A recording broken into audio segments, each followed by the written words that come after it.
Miżura oħra li se tissimplifika l-ħajja ta' żjed minn 4,000 persuna li tolqothom ix-xorta ħażina li jbatu bil-kundizzjoni tad-dijabete. Dan hekk kif il-persuni dijabetiċi se jirċievu karta roża ġdida li se tibqa' valida l-omorhom.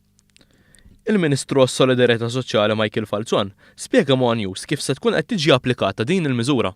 It-tibdil konsisti li dawk il-persuni li għandhom karta roża għal kundizzjoni tad-dijabete, jiġifieri għal dik il-kundizzjoni partikolari qed nitkellmu madwar 4,000 persuna fejn qabel kienu jridu jġeddu l-karta roża darba kull sena.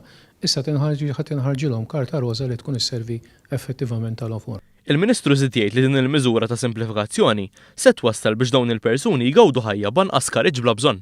Daw l-4,000 persuna mhux se jkollhom l-iskariġġ ta' darba fis-sena. Issa se nibgħatilhom karta roża bil-posta illi se sservihom għal omorhom. Allura s-simplifikazzjoni hija kbira.